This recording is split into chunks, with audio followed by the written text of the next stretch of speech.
ബാർക്കോഴ കേസിൽ കെ ബാബുവിനെതിരെ കേസെടുക്കാത്തത് എന്തുകൊണ്ടെന്ന് ഹൈക്കോടതി.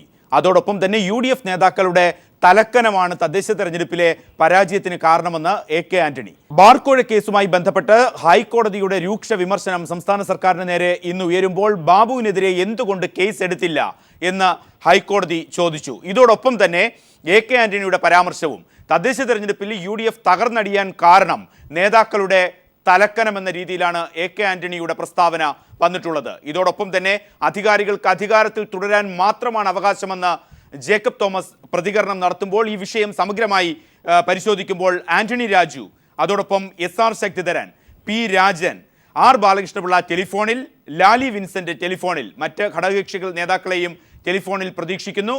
ബാർക്കോഴ കേസിൽ എക്സൈസ് വകുപ്പ് മന്ത്രി കെ ബാബുവിനെതിരെ എന്തുകൊണ്ട് കേസെടുത്തില്ല എന്ന് ഹൈക്കോടതി ഡിവിഷൻ ബെഞ്ച്. ഈ വിഷയം പരിഗണിക്കുമ്പോൾ ആന്റണി രാജു, അതോടൊപ്പം തന്നെ SR Sakthidharan, P Rajan, PK Raju എന്നിവർ തത്സമയം ആദ്യം ആന്റണി രാജുവിലേക്ക്, എന്താണോ കേരള കോൺഗ്രസ് എം ഈ ബാർക്കോഴ കേസുമായി ബന്ധപ്പെട്ട് ഉന്നയിച്ചിരുന്ന ആരോപണങ്ങൾ, അത് ഇരട്ടത്താപ്പ്, ഇരട്ട നീതി എന്നുള്ളത്, ഇന്ന് ഹൈക്കോടതി ഡിവിഷൻ ബെഞ്ച് തന്നെ ആ ചോദ്യം ചോദിക്കുന്നു. ശ്രീ ആന്റണി രാജു, താങ്കളാണ് ഇത് ആദ്യമായി ഈ ചോദ്യം, എൻ്റെ ഓർമ്മ ശരിയാണെങ്കിൽ പീപ്പിൾ TVയിലൂടെ 11 മണി ഹാപ്പനിങ് അവേഴ്സ് ചർച്ചയിൽ ഉയർത്തിയത്.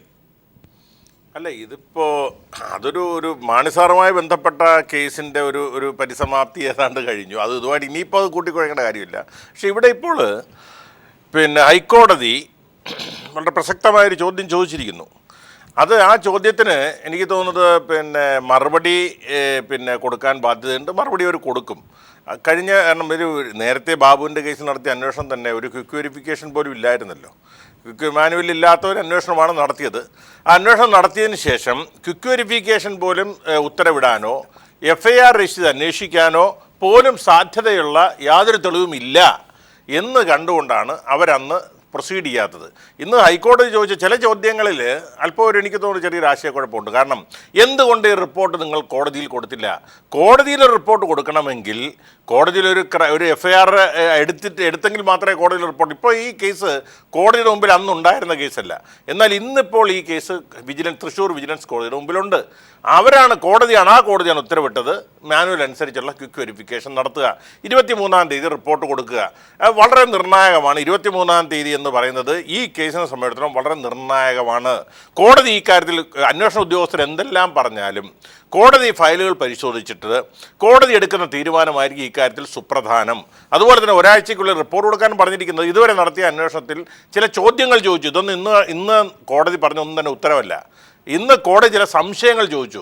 സ്വാഭാവികമാണ്. അതിന് തൃപ്തികരമായ മറുപടി വിജിലൻസ് ഡയറക്ടർ കൊടുക്കാൻ കഴിഞ്ഞാൽ ഒരുപക്ഷെ കോടതി അത് സ്വീകരിച്ചുകൊണ്ട് തൃശ്ശൂർ വിജിലൻസ് കോടതിയിൽ നിലനിൽക്കുന്ന കേസ് മുമ്പോട്ട് പോകട്ടെ എന്ന് പറയും. അതിനപ്പുറം ഒന്നും പറയാൻ നിർവാഹമില്ല. ഇവിടെ ഞാൻ അടിവരയിട്ട് പറയാൻ കഴിയുന്ന ഒരു പ്രസക്തമായ ഭാഗം, ബിജു രമേശിൻ്റെ കേസിൽ FIR എടുക്കാൻ കഴിയാത്ത വിധത്തിലുള്ള ഒരു സ്ഥിതിവിശേഷം അന്നുണ്ടായെന്നാണ് ഞാൻ മനസ്സിലാക്കുന്നത്. കാരണം ബിജു രമേശ് 164 സ്റ്റേറ്റ്മെൻറ്റ് മജിസ്ട്രേറ്റിൻ്റെ മുമ്പിൽ പോയി സ്വയം ഒരു സമ്മർദ്ദവുമില്ലാതെ, ഭീഷണിയില്ലാതെ, പേടിയില്ലാതെ നിർഭയമായി കൊടുത്തൊരു 164 സ്റ്റേറ്റ്മെൻറ്റിൽ ഒരിടത്തും തന്നെ ബിജു രമേശ് ബാബുവിന് കാശ് കൊടുത്തെന്നോ, ബിജു രമേശിൻ്റെ കൂടെ ആരെങ്കിലും കാശ് കൊടുക്കാൻ കൂടെ പോയെന്നോ, ബിജു രമേശിനോട് ബാബു കാശ് ഡിമാൻഡ് ചെയ്തെന്നോ അങ്ങനെ ഒരക്ഷരം ആ 30 പേജുള്ള ആ 164-ൽ 5 പേജെന്ന് പറയുന്നത് ബാബുവുമായി ബന്ധപ്പെട്ട വിഷയമാണ്. പക്ഷെ അവിടെ ഒരിടത്തും ബിജു രമേശ് കാശ് കൊടുത്തതായി ഒരു സെൻറ്റൻസ് പറയുന്നില്ല എന്നുള്ളതാണ്. അപ്പോൾ ഇവിടെ നിയമത്തിന് മുമ്പിൽ ഏതാ പ്രസക്തം? കൂടുതൽ പ്രസക്തിയുള്ളത് 164 സ്റ്റേറ്റ്മെൻറ്റാണ്. അപ്പോൾ സ്വാഭാവികമായിട്ടും അന്വേഷണ ഉദ്യോഗസ്ഥന്മാർ ഈ സാക്ഷികളെല്ലാം ചോദ്യം ചെയ്തപ്പോൾ ഈ 164-ൽ പറയുന്നതുമായി കൊറാബറേറ്റ് ചെയ്ത് വരുന്നില്ല എന്നുള്ളതുകൊണ്ട്, വൈരുദ്ധ്യമുള്ളതുകൊണ്ട്, 164-ന് കൂടുതൽ നിയമപരമായി പ്രാബല്യവും ബലവും ശക്തിയും ഉള്ളതുകൊണ്ട് അത് വിശ്വസിച്ചുകൊണ്ട് അതിന് വിരുദ്ധമായൊരു മൊഴിയിൽ വിശ്വസിച്ച് കേസെടുക്കാൻ കഴിയാതെ പോയി എന്നാണ് പ്രാഥമിക റിപ്പോർട്ടിൽ പറയുന്നത്. പക്ഷേ പ്രാഥമികമായ റിപ്പോർട്ട് നിയമപരമായി അതില്ല എന്നുള്ളത് ഇപ്പോൾ നമുക്ക് ബോധ്യം വന്നിട്ടുണ്ട്. ക്വിക്ക് വെരിഫിക്കേഷൻ ആയിരുന്നു വേണ്ടിയിരുന്നത്. ആ ക്വിക്ക് വെരിഫിക്കേഷൻ മാനസാറിൻ്റെ കേസിൽ എടുത്തിരുന്നു. ഈ കേസിൽ ക്വിക്ക് വെരിഫിക്കേഷൻ എടുക്കാതെ ഒരു പ്രാഥമിക അന്വേഷണം നടത്തി. ഇപ്പോൾ ക്വിക്ക് വെരിഫിക്കേഷനിലേക്ക് പോയിരിക്കുന്നു. ഏതായാലും ഈ 23-ാം തീയതി സമർപ്പിക്കാൻ പോകുന്ന വിജിലൻസിന്റെ റിപ്പോർട്ട് ഈ കേസിൽ വളരെ നിർണായകമായ ഒരു വഴിത്തിരിവായിരിക്കും ഉണ്ടാക്കുക. അതായത് ക്വിക്ക് വെരിഫിക്കേഷൻ റിപ്പോർട്ട് KM മാണിയുടെ കാര്യത്തിലും ബാബുവിന്റെ കാര്യത്തിലും കൃത്യമായ രീതികൾ എടുക്കുകയാണെങ്കിൽ അത് അതിൻ്റെതായ പ്രൊസീഡിങ്സിലല്ല നടന്നതെന്നായിരുന്നു ആരോപണം കേരള കോൺഗ്രസ് എം ഉയർത്തിയിരുന്നത്. ഇന്ന് ഞങ്ങൾ ഉയർത്തിയ ആരോപണം മാത്രമല്ല, ഇന്നിപ്പോ വിജിലൻസ് കോടതി അത് പറഞ്ഞല്ലോ. ഈ തൃശ്ശൂർ വിജിലൻസ് കോടതി കഴിഞ്ഞ മാസം ഇട്ട ഉത്തരവിലും അതാണ് പറഞ്ഞത്. കാരണം ഒരു പരാതി ലഭിച്ചാൽ, പൊതുപ്രവർത്തകർക്കെതിരെ പരാതി ലഭിച്ചാൽ ആദ്യം ചെയ്യേണ്ടത് ക്വിക്ക് വെരിഫിക്കേഷൻ ആണ്, അല്ലാതെ വേറൊരു അന്വേഷണം അതിനകത്ത് പറയുന്നില്ല. യെസ്, ആർ ബാലകൃഷ്ണപിള്ള, താങ്കൾ ഉണ്ടെന്ന് തന്നെയാണ് വിശ്വാസം. ആന്റണി രാജു പറയുന്നത് ഇതാണ്. സർക്കാർ, അദ്ദേഹം വ്യക്തമായി പറയുന്നുണ്ട് ബാബുവിന്റെ കാര്യത്തിലും അതോടൊപ്പം തന്നെ കെ എം മാണിയുടെ കാര്യത്തിലും. ഇന്ന് ഡിവിഷൻ ബെഞ്ച് അതിരൂക്ഷമായ വിമർശനമാണ്, കോടതി ഭാഷയിൽ നാം അതിനെ കണക്കാക്കി കഴിഞ്ഞാൽ. അഡ്വക്കേറ്റ് ജനറലിന്റെ വിശദീകരണം വരുന്നുണ്ട്. കേസുകളുടെ ബാഹുല്യമാണ് ഞങ്ങൾക്ക് കൃത്യമായി കോടതികളിൽ കാര്യങ്ങൾ ഫോളോ ചെയ്യാൻ തടസ്സം. അഡ്വക്കേറ്റ് ജനറലിന്റെ വാദഗതികളെ കോടതി അപ്പാടെ തള്ളുകയാണ്. ആന്റണി രാജു ഇപ്പോൾ പറയുന്നത് ഹൈക്കോടതിയുടെ ചോദ്യം വളരെ പ്രസക്തമായ ചോദ്യം, അതോടൊപ്പം ക്വിക്ക് വെരിഫിക്കേഷൻ അന്നു തന്നെ ബാബുവിനെതിരെ ഉണ്ടാകണമായിരുന്നു എന്നാണ് ആന്റണി രാജു നിലപാട് വ്യക്തമാക്കുന്നത്. എങ്ങനെ പ്രതികരിക്കും? അല്ല, ഇതൊക്കെ ഞങ്ങൾ അതേ പറഞ്ഞാണല്ലോ, ക്വിക്ക് വെരിഫിക്കേഷൻ വേണമായിരുന്നു. മാണിയുടെ കാര്യത്തിൽ ചെയ്തതുപോലെ ചെയ്യണം. ഇത് ഗവൺമെന്റിന്റെ, മാണി തെറ്റിയതിനെന്നും എന്താ പറഞ്ഞതിന്റെ അർത്ഥം, ഗവൺമെന്റ് ഒരു ഇരട്ടത്താപ്പാണ് എന്ന് അന്ന് തന്നെ ഞങ്ങൾ പല പ്രാവശ്യം ചാനലിൽ കൂടെയും പത്രങ്ങളിൽ കൂടെയും ഒക്കെ പറഞ്ഞിരുന്നു. ഒന്നാമത്തെ. രണ്ടാമത്തത്, ഈ ബാബു പൈസ വാങ്ങിച്ചുവെന്ന് പറഞ്ഞില്ല എന്ന് പറയുന്നത് അത്ര ശരിയാണോ എന്ന് എനിക്ക് കാരണം ഞാൻ ബിജു രമേശ് പറഞ്ഞ കാര്യങ്ങൾ ടി വിയിൽ നിന്നും പത്രങ്ങളിൽ നിന്നും മനസ്സിലാക്കിയത്, 10 കോടിയോളം രൂപ അതിൽ 1 കോടി കൊണ്ടു കൊടുത്തത് താനാണ്. അതുപോലെ തന്നെ 25 ലക്ഷം രൂപ ശിവകുമാറിന് കൊടുത്തു എന്നൊക്കെ ബിജു രമേശ് ടി വിയിൽ ഇരുന്നു കൊണ്ട് പറഞ്ഞപ്പോ, ഇനി 164 എന്ന് ഞാനത് വായിച്ചു നോക്കിയിട്ടില്ല. അത് ആരെങ്കിലും വായിച്ചു? ആന്റണി രാജു പറയുന്നത് ശരിയായിരിക്കാം എന്ന് ഞാൻ പറയുന്നില്ല. പക്ഷെ ക്വിക്ക് വെരിഫിക്കേഷൻ ആയതുകൊണ്ട് ഇനിയിപ്പോൾ അതിൽ ഒഴിഞ്ഞു മാറാൻ നോക്കില്ല. പിന്നെ കോടതിയുടെ ഇന്നത്തെ കമന്റിനെ കുറിച്ച് പറയുന്നു. കോടതിയുടെ കമന്റ് അഭിമാനമുള്ള ഒരു ഗവൺമെന്റ് അത് മാറ്റിവെച്ചുകൊണ്ട് പോകാനൊക്കത്തില്ല. കാരണം കോടതി വെറുതെ കയറി പറഞ്ഞതല്ല. കോടതി കമന്റ് പറഞ്ഞതിന്റെ പുറകിൽ ചില തീരുമാനങ്ങളും കുറെ തെളിവുകളും അവരുടെ കയ്യിലുണ്ട് എന്നുള്ള കാര്യം നമ്മൾ മറക്കരുത്. അതിന്റെ അടിസ്ഥാനത്തിൽ കൂടെയാണ് കോടതി പറഞ്ഞിരിക്കുന്നത്. ആന്റണി രാജു പറഞ്ഞ പല കാര്യങ്ങളോടും എനിക്ക് അഭിപ്രായ വ്യത്യാസമില്ല.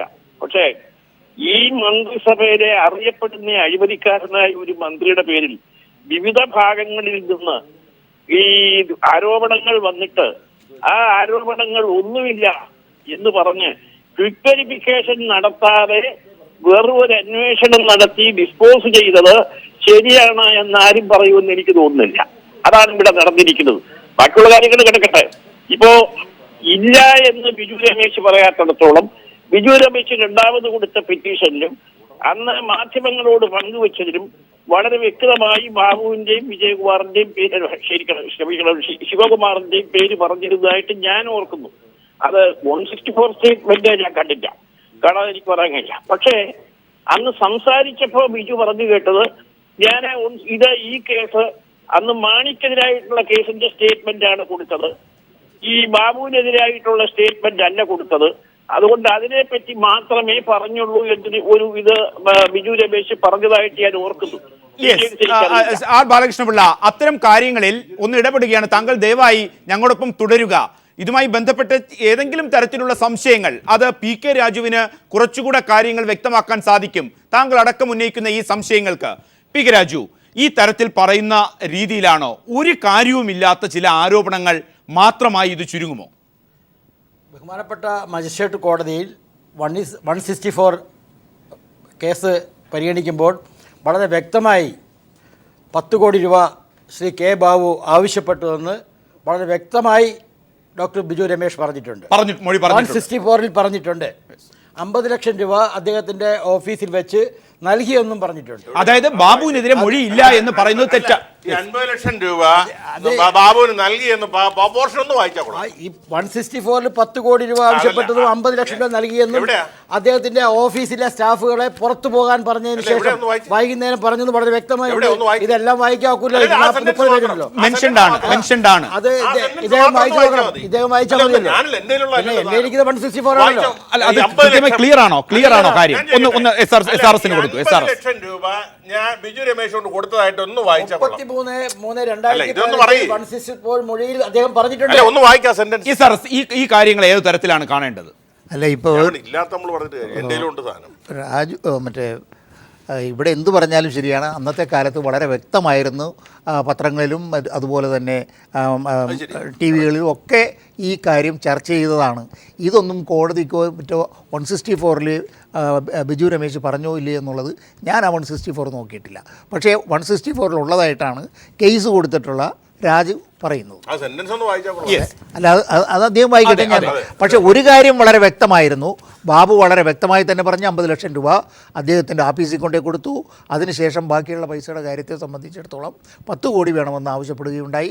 അതിനെക്കുറിച്ചുള്ള കാര്യങ്ങൾ മറ്റുള്ളവരുമായിട്ട് ബന്ധപ്പെട്ടുകൊണ്ടോ മറ്റേ 164-ൽ പറഞ്ഞിട്ടുണ്ടെന്ന് അന്നത്തെ കാലത്ത് പത്രങ്ങളിൽ വന്നതാണ്, ടി വികളിൽ വന്നതാണ്. ഇതൊന്നും നമ്മൾ നിഷേധിക്കുന്ന ഒരു കാര്യവുമില്ല. ആന്റണി രാജു ഇത്തരത്തിൽ പറയുമ്പോൾ അദ്ദേഹത്തിന്റെ നേതാവിനെ കുറിച്ച് പറഞ്ഞ കാര്യങ്ങളിലൊക്കെ അദ്ദേഹം പറയുമ്പോൾ അദ്ദേഹം ഇപ്പോഴും അത് ആവർത്തിക്കുന്നുണ്ട്. ക്വിക്ക് വെരിഫിക്കേഷൻ ഏതു തരത്തിലാണ് നടക്കേണ്ടത്, കോടതിയുടേതായ ഇന്നത്തെ ചോദ്യങ്ങൾ പ്രസക്തമെന്ന് പറയുമ്പോൾ അദ്ദേഹത്തിന് ഉയരുന്ന സംശയം, അതായത് സ്പെസിഫിക് ആണോ, ആരോപണം സ്പെസിഫിക് ആകോ? പ്രത്യേകിച്ചും അഴിമതി കേസുകളിൽ അത് വളരെ പ്രസക്തമായ ചോദ്യവുമാണ് ആന്റണി രാജു ചോദിക്കുന്നത്. ആ പ്രസക്തമായ ചോദ്യത്തിൽ എന്താണ് സ്പെസിഫിക്കേഷൻ? രണ്ടേ രണ്ട് കാര്യം ചോദിക്കുന്നുള്ളൂ. ബിജു രമേശ് പറയുന്നു, ബിജു രമേശ് അദ്ദേഹത്തിന്റെ സുഹൃത്തും കൂടെ പോയി ബാബുവിന്റെ ഓഫീസിൽ പോയി 50 ലക്ഷം രൂപ കൊടുത്തു. സ്പെസിഫിക് ആണോ ശ്രീ പി കെ രാജു? ശ്രീമാൻ റാസിഫ് എന്ന് പറയുന്ന അദ്ദേഹത്തിന്റെ കൂടെ ഉണ്ടായിരുന്ന അദ്ദേഹം കോടതിയിൽ കൊടുത്ത ഒരു മൊഴിയാണ്. 164 പറഞ്ഞിട്ട് വ്യക്തമാണ്. എന്റെ ചോദ്യം എന്റെ ചോദ്യം സ്പെസിഫിക് ആണ് പി കെ രാജു. ഈ പറയുന്ന ആരോപണം 164-ൽ താങ്കൾ ഈ കേസുമായി അടുത്ത ആളാണ്, ഉണ്ടോ ഇല്ലയോ? ഉണ്ട്. എന്താണ് നമ്മുടെ സംശയത്തിന്റെ കാര്യം? എന്താണ് താങ്കൾ അത് ഉള്ള കാര്യം കൃത്യമായി പറയും. നമ്മൾ ജനങ്ങളെ ഇങ്ങനെ തെറ്റിദ്ധരിപ്പിക്കാൻ പാടില്ല. ഈ സെക്രട്ടേറിയറ്റിൽ വെച്ച് ശ്രീ ബാബുവിന്റെ ഓഫീസിൽ നടന്ന സംഭവങ്ങളെല്ലാം അന്വേഷണം നടത്തേണ്ടതും പരാതിപ്പെടേണ്ടതും കൺട്രോൾമെന്റ് പോലീസ് സ്റ്റേഷനിലായിരുന്നു. കേൾക്കൂ.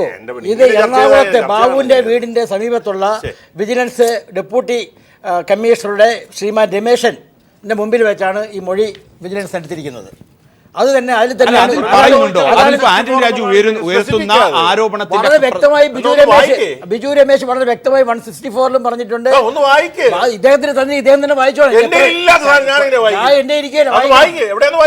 ആ തർക്കം ഞാൻ ഇങ്ങനെ ഒരു ചർച്ച പോയാല് ജനങ്ങളാ കൺഫ്യൂസ്ഡ്.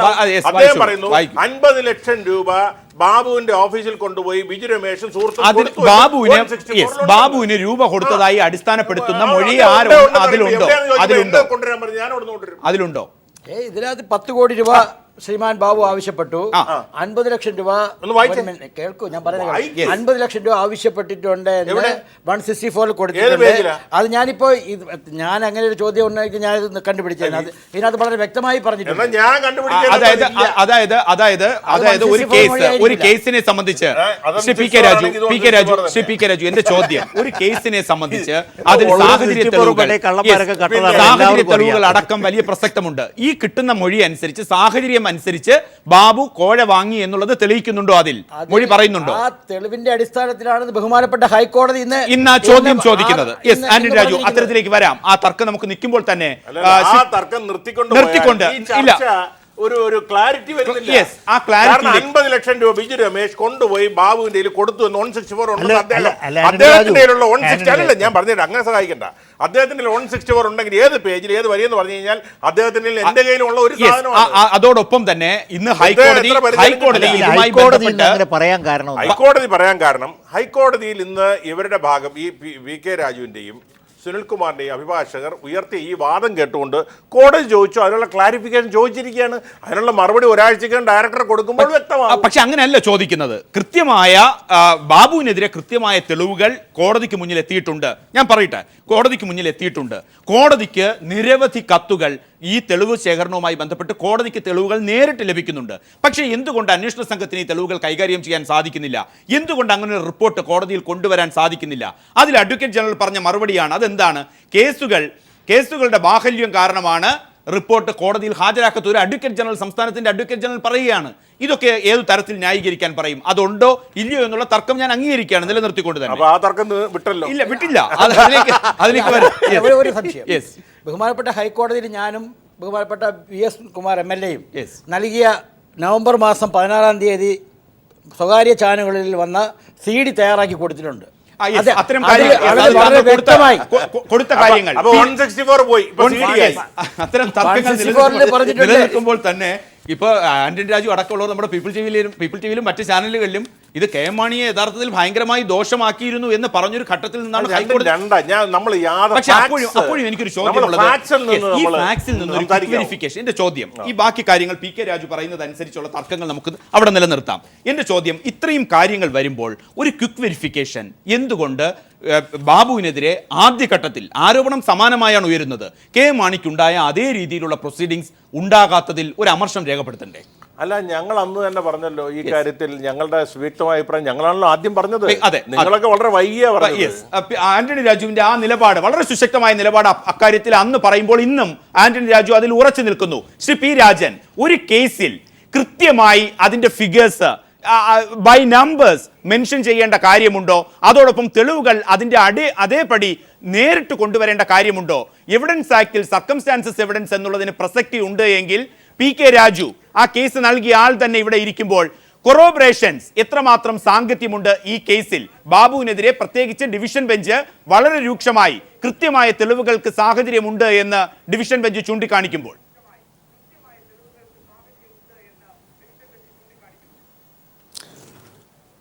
ഈ ഘട്ടത്തിൽ ഇതിൻ്റെ ഒന്നും പ്രസക്തമായ ആവശ്യമേ വരുന്നില്ല. ആദ്യഘട്ടത്തിൽ ബാബുവിൻ്റെ പേരിൽ കേസെടുക്കേണ്ട കാര്യമുണ്ടായിരുന്നില്ല എന്ന അഭിപ്രായം തന്നെയാണ് ഞാൻ ഇതേ ചാനലിൽ പറഞ്ഞിട്ടുള്ളതെന്നാണ് എൻ്റെ ഓർമ്മ. പക്ഷേ രണ്ടാമത്തെ ഘട്ടത്തിൽ ബാബുവിൻ്റെ പേരിൽ FIR എടുക്കാത്ത എന്താണെന്ന് ഇതേ ചാനലിൽ ഇരുന്ന് ഞാൻ തന്നെ ചോദിച്ചതായിട്ട് എനിക്ക് ഓർമ്മയുണ്ട്. അത് ശ്രീ ബാലകൃഷ്ണപിള്ള പറഞ്ഞതാണ് ശരി. അന്ന് ആ ചർച്ചയിൽ ശ്രീ ബാലകൃഷ്ണപിള്ളയും സംബന്ധിച്ചിരുന്നു എന്നാണ് എൻ്റെ ഓർമ്മ. ഈ ഘട്ടത്തിൽ ബാബുവിൻ്റെ പേരിൽ FIR എടുക്കാൻ ഈ 164ൻ്റെ പ്രശ്നമൊന്നും വരുന്നില്ല. രണ്ടാമത്തെ ഘട്ടത്തിൽ വളരെ വ്യക്തമായി തന്നെ ബാബുവിൻ്റെ കാര്യം പറഞ്ഞു എന്നാണ് എൻ്റെ ഓർമ്മ, രമേശൻ. അങ്ങനെ ഒരു FIR രജിസ്റ്റർ ചെയ്യുന്നത് ഒരു കേസിൻ്റെ തുടർച്ചയാണ്. ആ തുടർച്ചയായിട്ടുള്ള ഘട്ടത്തിൽ ഒരു എവിഡൻസ് വരുമ്പോൾ അതിന് വേറെ FIR എടുക്കണോ എന്നുള്ളത് തന്നെ പ്രശ്നമാണ്. അല്ലാതെ തന്നെ ഇൻവെസ്റ്റിഗേഷൻ നടത്താൻ ബാബുവിനെ ചോദ്യം ചെയ്യാതിരിക്കുന്ന എന്താണെന്നാണ് ഞാൻ അന്ന് സംശയിച്ചത്. എൻ്റെ സുഹൃത്തായ ബാബു അത് പറഞ്ഞിട്ട് കാര്യമില്ല, ചോദ്യം. അതായത് ശ്രീ പി രാജൻ ഇന്ന് ഹൈക്കോടതി ഡിവിഷൻ ബെഞ്ച് ഈ കേസ് പരിഗണിച്ച് പറയുന്ന കാര്യങ്ങൾ ബാബുവിനെതിരെ എന്തുകൊണ്ടൊരു FIR രജിസ്റ്റർ ചെയ്തില്ല, ആ ചോദ്യത്തിന് എന്ന് മുതൽ പ്രസക്തി വരുന്നു? അങ്ങനെയാണെങ്കിൽ ഇന്ന് നാം ഈ ചർച്ച നടത്തുമ്പോൾ ബാബുവിനെതിരെ ഒരു FIR ഉണ്ടായിരിക്കണമായിരുന്നു.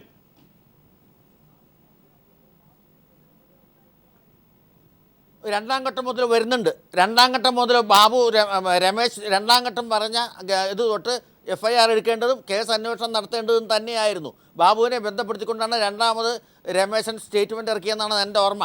അതുകൊണ്ടാണ് ഈ ചാനലിൽ ഇരുന്ന് നിങ്ങളുടെ ചോദ്യത്തിന് ഉത്തരം ഞാൻ പറഞ്ഞത് FIR എടുക്കാതിരിക്കുന്നത് എന്താണെന്ന് എനിക്ക് മനസ്സിലായില്ല. എന്താണ് ആ ചോദ്യം പ്രസക്തമാകുമ്പോൾ ശ്രീ ബാലകൃഷ്ണപിള്ള, ഇതാണ് ബാബുവുമായി ബന്ധപ്പെട്ട് ഇന്ന് ഡിവിഷൻ ബെഞ്ചുമായി ഉരുത്തിരിഞ്ഞിട്ടുള്ള നിലപാടുകൾ. ആന്റണി രാജു അദ്ദേഹത്തിന് രാഷ്ട്രീയപരമായി പരിമിതികളുണ്ട്. ആ പരിമിതിക്കുള്ളിൽ നിന്ന്, അങ്ങനെയാണ് ഒരു മാധ്യമപ്രവർത്തകൻ എന്ന രീതിയിൽ എനിക്ക് കാണാൻ ആഗ്രഹം, ആ പരിമിതിക്കുള്ളിൽ നിന്ന് അദ്ദേഹം എല്ലാം പറഞ്ഞിരിക്കുന്നു. ഇന്ന് ഹൈക്കോടതി ചോദിച്ച ചോദ്യം വളരെ പ്രസക്തമാണ്. ക്വിക്ക് വെരിഫിക്കേഷൻ ആദ്യമേ ആകേണ്ടതാണ്. അതോടൊപ്പം തന്നെ എന്തുകൊണ്ടൊരു FIR എടുത്തില്ല, ആ ചോദ്യവും കേരള കോൺഗ്രസ് എമ്മിനുണ്ട്. ആ കാര്യത്തിലുള്ള തർക്കങ്ങൾ അവിടെ നിൽക്കുമ്പോൾ തന്നെ ഇപ്പോൾ പി രാജൻ ചൂണ്ടിക്കാണിക്കുന്നതനുസരിച്ച് എന്തുകൊണ്ട് FIR ഇല്ല എന്ന ചോദ്യത്തിന് വളരെ നാൾ മുമ്പേ പ്രസക്തി ഉണ്ട് എന്നാണ്.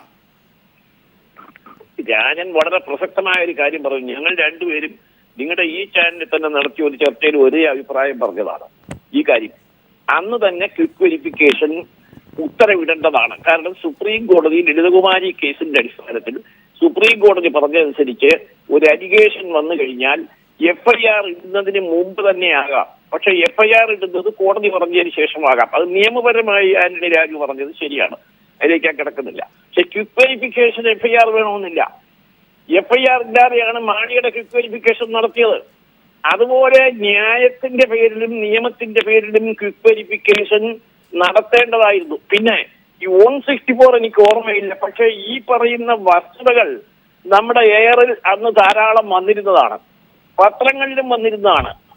അത് ഈ 164 ഉണ്ടോ എന്ന് ഞാനത് പഠിച്ചില്ല, പഠിക്കാതിരിക്കാനില്ല. രാജു പറഞ്ഞതായിരിക്കും, ആന്റണി രാജുവിനെ പറ്റി ആന്റണി രാജു പറഞ്ഞതാകാൻ ശരിയുണ്ട്. കാരണം പക്ഷെ 164 ഉണ്ട് എന്നാണ് ഞാൻ മൊഴി കൊടുത്തിട്ടുണ്ടെന്നാണ് ബിജു രമേശ് പറഞ്ഞതായി എന്റെ ഓർമ്മ ചാനലില്. അത് ഇനി കണ്ടുപിടിക്കണം. നിങ്ങളുടെ മുമ്പിൽ ഇരിക്കുന്നവരുടെയൊക്കെ ഈ കള്ളാസുകൾ കാണും, കണ്ടുപിടിക്കണം. അതുകൊണ്ട് ഇന്നിപ്പോ കോടതി പറഞ്ഞിരിക്കുന്നത് വെറും ഒരു ഒബ്സർവേഷൻ അല്ല. ഇപ്പൊ എനിക്ക് എന്നോട് ആന്റണി രാജു ക്ഷമിക്കണം, ഒരു ഒബ്സർവേഷൻ അല്ല. ഞാനത് കണ്ടിട്ടും വിശദമായി നോക്കിയിട്ടും പറയുകയാണ്, ഒബ്സർവേഷൻ അല്ല. ഒരു ഡിവിഷൻ ബെഞ്ച് അങ്ങനെ കയറി ഒബ്സർവ് ചെയ്യത്തില്ല. അത് എന്തുകൊണ്ട് സുപ്രീം കോടതി വിധിയുടെ അടിസ്ഥാനത്തിൽ നിങ്ങളൊരു ക്വിക്ക് വെരിഫിക്കേഷൻ നടത്തിയില്ല എന്ന് കോടതി ചോദിക്കുമ്പോൾ അത് ചുമ്മാ റോഡിൽ നിന്ന് നമ്മൾ സംസാരിക്കുന്ന പോലെ നമ്മൾ കാണരുത്. അതിന് ലീഗൽ സാങ്ക്ടിറ്റി ഇല്ല, കമന്റ് മാത്രമേ ഉള്ളൂ എന്നൊക്കെ പറയുന്നത് ശരിയാണ് എന്നെനിക്ക് തോന്നുന്നില്ല. ഗുരുതരമായി തന്നെയാണ് ഹൈക്കോടതിയുടെ ഡിവിഷൻ ബെഞ്ചിന്റെ ഇന്നത്തെ സംശയം ഉന്നയിച്ചതും കാര്യങ്ങൾ ചോദിച്ചതും. ആ സംശയങ്ങൾ ഞങ്ങൾ മടക്കിയെന്ന് അഡ്വക്കേറ്റിനോട് പറഞ്ഞില്ലെന്ന് മാത്രമല്ല, അഡ്വക്കേറ്റ് ജനറലിന്റെ ആർഗ്യുമെന്റ് ഒന്നും അംഗീകരിക്കുന്നില്ല എന്ന് തന്നെ പറഞ്ഞിട്ടുണ്ട്. അതിന്റെ അർത്ഥം എന്താ? ക്വിക്ക് വെരിഫിക്കേഷൻ നടത്തേണ്ടതായിരുന്നു എന്നല്ലേ? അതല്ലേ അതിന്റെ ശരി? അതാണ് പ്രശ്നം. യെസ്, ശ്രീ ആന്റണി രാജു, താങ്കൾ പറഞ്ഞതെല്ലാം അദ്ദേഹം ബഹുമാനത്തോടെ തന്നെ പറയുകയാണ്. ഏതാ ചോദ്യം? ഹൈക്കോടതിയുടെ ചോദ്യം പ്രസക്തമാണ്. അതോടൊപ്പം തന്നെ ക്വിക്ക് വെരിഫിക്കേഷൻ്റെ കാര്യം ബാലകൃഷ്ണപിള്ള ഇപ്പോൾ ചർച്ചയിൽ പങ്കെടുക്കുന്ന എല്ലാവരും പറയുന്നു തർക്കം ഒരേ ഒരു കാര്യത്തിലാണ്, FIR രജിസ്റ്റർ ചെയ്യുന്നതുമായി ബന്ധപ്പെട്ട്. രണ്ടിടത്തും ഒരു ഇരട്ട നീതി എന്നുള്ളത് ഈ FIRന്റെ കാര്യത്തിലും ഈ സർക്കാർ പുലർത്തുന്നു എന്ന് ബാലകൃഷ്ണപിള്ള പറഞ്ഞാൽ ഒരു സത്യമില്ല അതിന്. അല്ല, പിന്നെ FIRന്റെ കാര്യത്തിലല്ല, അവിടെ ക്വിക്ക് വെരിഫിക്കേഷൻ്റെ കാര്യത്തിലായിരുന്നു തർക്കം. കാരണം മാനസാന്റെ കേസിൽ സംഭവം പിന്നെ ഈ ആരോപണം ഉണ്ടായി, VS അച്യുതാനന്ദൻ കത്ത് കൊടുക്കുന്നു, പിറ്റേ ദിവസം തന്നെ ക്വിക്ക് വെരിഫിക്കേഷൻ ആകുന്നു. ഇവിടെ ഒരു ആരോപണം ഉണ്ടായപ്പോഴും ക്വിക്ക് വെരിഫിക്കേഷനിലേക്ക് പോകാതെ മറ്റൊരു അന്വേഷണത്തിലേക്ക് പോയി. അത് നിയമത്തിലില്ലാത്തതായിരുന്നു. അത് ആ വസ്തു ശരിയാ. പക്ഷേ ഇപ്പോൾ ഇവിടെയും ആവശ്യമുണ്ടായിരുന്നു, ബാബുവിന്റെ കാര്യത്തിലും ആവശ്യമില്ലേ? അല്ല, ക്വിക്ക് വെരിഫിക്കേഷൻ ആവശ്യമായിരുന്നു എന്നുള്ളത് തൃശ്ശൂർ വിജിലൻസ് കോടതി പറഞ്ഞത് അതാണ് ശരിയെന്നുള്ളത് വന്നല്ലോ. അതാണ് നിയമം. അപ്പൊ ഈ ആന്റണിയുടെ ചോദിക്കാനുള്ളത്, ഈ കേസിൽ നാം ഇപ്പോൾ ഇത് ചർച്ച നടത്തുമ്പോൾ ഇന്ന് ഡിവിഷൻ ബെഞ്ചിന്റെ പരാമർശം വരുമ്പോൾ പ്രൊസീഡിങ്സ് KM മാണി, ഞാൻ എക്സാക്റ്റ് ആയിട്ട് വലിക്കുകയാണ്, KM Mani one side, K Babu ഒരു സൈഡിൽ, അങ്ങനെ വരികയാണെങ്കിൽ ബാലകൃഷ്ണപിള്ള പറയുന്ന രീതി അനുസരിച്ചാണെങ്കിൽ രണ്ടുപേർക്കും ഈക്വൽ പ്രൊപ്പോർഷൻസ് ഉണ്ടാകണം. ഒരേ ആൾക്കാർ ആരോപണം ഉന്നയിക്കുന്നവർ, ഒരേ കാര്യങ്ങൾ. എന്തുകൊണ്ട് ചില നൂലാമാലകൾ പിടിച്ച് താങ്കൾക്ക് ഇങ്ങനെ വാദിക്കേണ്ടി വരും? ഞാൻ നൂലാമാലകൾ പിടിച്ച് വാദിക്കുന്നില്ലല്ലോ. അപ്പോൾ എന്താണ് ഞാൻ പറഞ്ഞത്? ക്വിക്ക് വെരിഫിക്കേഷൻ വേണമായിരുന്നുള്ളത് തന്നെയാണ് അന്നും പറഞ്ഞത്, ഇന്നും പറയുന്നത്, നാളെയും പറയുന്നത്. എവിടെയാണ് പിന്നെ മാണിയുടെ കാര്യത്തിൽ ബാബുവിന് ഒരു സഹായം ഈ സർക്കാർ നൽകിയത്? അന്ന് ക്വിക്ക് വെരിഫിക്കേഷൻ നടത്തിയില്ല. നടത്തണമായിരുന്നു. അപ്പോൾ വേണമായിരുന്നു. അത് കേരള കോൺഗ്രസ് ആവശ്യപ്പെട്ടു. ഞങ്ങൾ അന്ന് ക്വിക്ക് വെരിഫിക്കേഷൻ വേണമെന്നുള്ളതല്ല ഞങ്ങൾ ആവശ്യപ്പെട്ടിരുന്നത്. ഈ മാണിസാറിന്റെ കേസിൽ ഉള്ളതുപോലെ തന്നെ ക്വിക്ക് വെരിഫിക്കേഷൻ ഈ കേസിൽ നടത്താമായിരുന്നു. നടന്നുകൊണ്ട് എന്താ നിയമം? ക്വിക്ക് വെരിഫിക്കേഷൻ എന്ന് പറയുന്ന ഒരാളെ പ്രതിയാകുന്നില്ല. 42 ദിവസം ക്വിക്ക് വെരിഫിക്കേഷൻ സമയമുണ്ട്. ആ സമയത്തുള്ള ക്വിക്ക് വെരിഫിക്കേഷനിലൂടെ ഒരാളുടെ പേരിൽ കേസ് എടുക്കണോ വേണ്ടോ എന്നുള്ളതാണ് അന്വേഷണം. എന്തുകൊണ്ട് പിന്നെ ഇത്രയും നാൾ ഇതൊക്കെ ഇങ്ങനെ നീട്ടിക്കൊണ്ടു പോകുന്നു? ഇന്ന് ഡിവിഷൻ ബെഞ്ചിന്റെ മുന്നിൽ രൂക്ഷമായ വിമർശനം സർക്കാരിന് ഏൽക്കേണ്ടി വരുന്ന ഒരു സാഹചര്യം എന്തുകൊണ്ടുണ്ട്? അതിന് മറുപടി പറയേണ്ടത് ഞാനല്ല. എന്നാലും താങ്കൾക്കും അതിൽ പറയേണ്ട കാര്യം, സർക്കാരിനെ മുന്നോട്ട് കൊണ്ടുപോകുന്ന ഏറ്റവും അതിനകത്ത് ഞാൻ മറുപടി പറയാൻ പറ്റില്ല എന്ന് പറയാൻ കാരണം മാണിസാറുമായിട്ടൊരു കമ്പാരിസൺ വന്നതുകൊണ്ട് തന്നെ എനിക്ക് അതിനകത്ത് പറയാൻ കഴിയില്ല. ആർ ബാലകൃഷ്ണപിള്ള മറ്റുള്ള അതിഥികളിലേക്ക് വരുന്നതിന് മുമ്പ് ഒരു മറുപടി പറയാൻ കഴിയാത്ത തരത്തിൽ കേരള കോൺഗ്രസ് എമ്മിന്റെ പ്രതിനിധിക്ക് ഇരിക്കേണ്ടി വരും. അങ്ങനെ പറയരുത്. അങ്ങനെ എനിക്ക് ഇവിടെ മാണിസാറിന്റെ കേസുമായിട്ടാണ് കമ്പയർ ചെയ്യുന്നത്. കമ്പയർ ചെയ്യുമ്പോഴത്തേക്ക് അതിന് മറുപടി പറയേണ്ടത് ഞാനല്ല, കോൺഗ്രസ്സുകാർ. ഞാനല്ല മറുപടി പറയേണ്ടത്. ഒരു നിലപാട് അങ്ങനെയാണെങ്കിൽ നിലപാട് കേരള കോൺഗ്രസ് ഞങ്ങളുടെ നിലപാട് ഞങ്ങൾ പറഞ്ഞിട്ടുള്ളതല്ലേ. ഞങ്ങൾ അന്ന് പറയുന്ന നിലപാട് ശരിവെക്കുന്നതാണല്ലോ ഇന്ന് വരുന്ന കാര്യങ്ങളല്ല. അപ്പോഴും എന്തുകൊണ്ട് ഈ ലാഗിങ്സ് സർക്കാർ കൊണ്ടുവരുന്നു? അല്ല, അതുകൊണ്ടാണ് അതിന് മറുപടി പറയേണ്ടത് ഞാനല്ലെന്ന് ഞാൻ പറയുന്നത്. സർക്കാർ പറയേണ്ടത് മാണി സാറിന്റെ വിഷയത്തിൽ മുഴുവൻ കോൺഗ്രസ്സുകാരും അഭിപ്രായം പറഞ്ഞു. അതെ, എങ്കിൽ പിന്നെ ആന്റണി സാറും പറയേണ്ടി വരും. എന്തിനാ പറയണം? ഞാനോ ഇവിടെ ഞാൻ എന്ത് പറയണം പറയണ്ടെന്ന് തീരുമാനിക്കേണ്ടത് ഞാനല്ലേ? ശ്രീ ബാലകൃഷ്ണപിള്ള, ഒരു ക്വിക്ക് റെസ്പോൺസിലേക്ക് PK രാജു ആവശ്യപ്പെടുന്നത് എല്ലാ കോൺഗ്രസ്സുകാരും ഒറ്റക്കെട്ടായിരുന്നു. KM മാണി ഈ കേസ് വരുമ്പോൾ അതിലൊരു രാഷ്ട്രീയം കൂടെ നാം പരിഗണിക്കേണ്ടതുണ്ട്. ആ രാഷ്ട്രീയത്തിൽ ഞാനല്ല മറുപടി പറയേണ്ടത് എന്നൊന്ന് മുങ്ങിത്തപ്പാൻ കേരള കോൺഗ്രസ് എമ്മിന്റെ ആരാധ്യനായ ഒരു യുവ നേതാവ്, ഞാൻ ആ മുതിർന്ന നേതാവ് എന്നുള്ളതിനപ്പുറത്തേക്ക് ആന്റണി രാജുവിനെ ഒരു യുവ നേതാവ് എന്ന് വിശേഷിപ്പിക്കാനാണ് ആഗ്രഹിക്കുന്നത്. ഇങ്ങനെ മുങ്ങിത്തപ്പേണ്ട ഒരു സാഹചര്യം ആന്റണി രാജുവിന് ഒരു ചർച്ചയിൽ വരുന്നുണ്ടെങ്കിൽ എന്താണ് അതിലെ രാഷ്ട്രീയം? എനിക്കതിനെ മറുപടി പറയാൻ ഞാൻ ഉദ്ദേശിക്കുന്നില്ല. കാരണം ആന്റണി രാജു എനിക്ക് വളരെ അറിയാവുന്ന ആളാണ്. ആന്റണി രാജു അങ്ങനെ പറഞ്ഞേ പറ്റുമല്ല പറ്റില്ല. ഒരു മുന്നണി തുടരുന്നിടത്തോളം കാര്യം ഞാൻ തന്നെ പല കാര്യങ്ങളും മുന്നണിയിലുള്ള കാലത്ത് തെറ്റാണ് എന്നും അത് പുറത്താക്കുന്നത് ശരിയല്ലെന്നും പറഞ്ഞ് മാറ്റിവെച്ച ആളാണ്. അത് ചെയ്യേണ്ടി വരും. വളരെ വിവാദമാകാവുന്ന വളരെ വലിയ കാര്യങ്ങൾ പലതും വേണ്ട എന്ന് വെച്ചാൽ അതൊരു മുന്നണിയിൽ നിന്നുകൊണ്ട് ആ മുന്നണിക്കെതിരായി പ്രവർത്തിക്കുക എന്ന് പറയുന്ന ഒന്നും ശരിയല്ല എന്ന് വിശ്വസിക്കുന്ന ആളാണ് ഞാൻ. അതുകൊണ്ടാണ് വളരെ വലിയ പല ബോംബുകളും ഉണ്ടായിട്ടും വേണ്ടെന്ന് വെച്ചത്. അതൊരു മാന്യതയാണ്.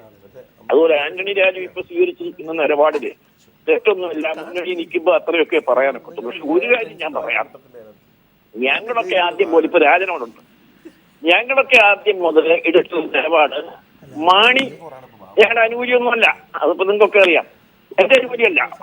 മാണിക്കെതിരായി നടത്തിയ നിലപാട് അതേ യാസ്റ്റിക്ക് ഉപയോഗിച്ച് ബാബുവിനെതിരായി നടത്തുന്നതാണ്. ഈ അബ്കാരി കാര്യത്തെ സംബന്ധിച്ചോളം ഏറ്റവും വലിയ അഴിമതി നടത്തിയത് ബാബുവാണെന്ന് 2-4 ദിവസത്തിനകം വീണ്ടും കേരളത്തിൽ പുറത്തുവരാൻ പോവാ.